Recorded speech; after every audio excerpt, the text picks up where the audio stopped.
Bu 6 minutlik video hayotingizni 60 yilini tejashi, unumli o'tishiga sababchi bo'lishi mumkin. 2025-yil kirib kelganida daftarga yozgan maqsadlaringiz esingizdami? Shu kungacha nechtasi bajarildi? Yoki hammasi qog'ozda qolib ketdimi? Bugun asosiy mavzuga o'tishdan oldin bir gapni aytmasam bo'lmaydi. Agar bu videoni oxirigacha ko'rsangiz, 2026-yilda o'zingiz orzu qilgan hayotga yaqinlashishni boshlaysiz.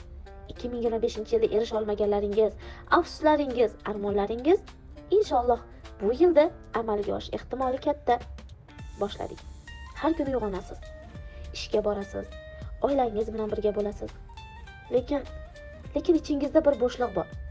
Go'yoki hayotingizda nimadir yetmayapti. Nimadir sizni ichkaridan bezovta qilyapti. Qalbda halovat, sakinat, tinchlik yo'q. Siz kimdandir yordam kutyapsiz. Kimdir kelib qo'lingizdan ushlab, "Bo'ldi, yur.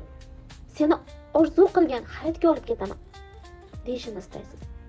Maslahat berishini, yo'l ko'rsatishini, sizga yordam berishini, sizni qutqarishini xohlaysiz. Lekin hech kim kelmaydi. Bu og'riqli haqiqat. Lekin aynan shu haqiqat bizni yo'qotadi. Siz bilasiz, sizni hech kim qutqarmaydi.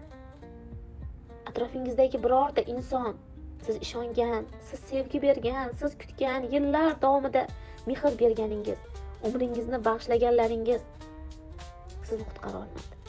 Chunki sizni qutqaruvchi yagona inson bu sizsiz. Ha, siz faqat o'zingizni o'zingiz qutqara olasiz. Sizning hayotingiz sizga berilgan eng katta omonat. Islomda ham aytilgan. Inson o'zini holatini o'zgartirmaguncha Alloh ham uni o'zgartirmaydi, ya'ni atrofini. Demak, hech kim sizning o'rningizga qaror ham qilmaydi, mehnat ham qilmaydi. Tanlov ham, uning oqibati ham faqat sizniki. Bilasizmi? Hayotda ikki toifa inson bor.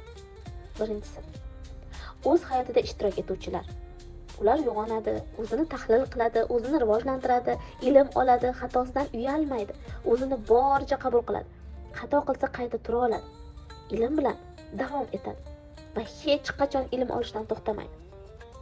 U o'zini isloh qilishni, hayotini davom ettirishni atrofni ayblash bilan emas, balki o'zini o'zgartirish bilan o'zgartiradi. Ikkinchi toifa insonlar. Berilgan vaqtni, umrini bekorga o'tkazuvchilar.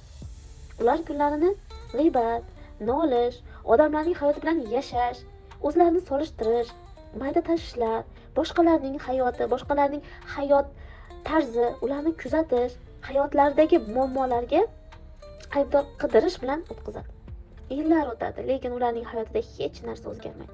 Har doim bitta nuqtada, bir muammoda qayta va qayta to'qnashaveradilar. Siz qaysi toifaga kirishni xohlaysiz? Agar birinchi toifa bo'lishni istasangiz, unda hayotingizni qayta ishga tushirish vaqti keldi. Bu yil esa tugayapti. Ammo eng yaxshi xabar shuki, siz hali 2026-yilni butunlay boshqacha boshlashingiz ham mumkin. Shuning uchun ham sizni juda ham muhim, juda foydali darslikka taklif qilmoqchiman. 15-dekabr kuni men Reset 2026, ya'ni hayotni qayta ishga tushirish nomli mutlaqo bepul vebinar o'tkazaman. Bu oddiy motivatsion suhbat emas, real hayotingizni tahlil qilib, 2026-yilga aniq ishlaydigan va sizni haqiqatdan o'zgarishga olib boradigan rejani birgalikda tuzamiz. Ruhiy tiklanish, psixologik yondashuvlar hammasi bepul va faqatgina Telegram kanalimizda bo'lib o'tadi.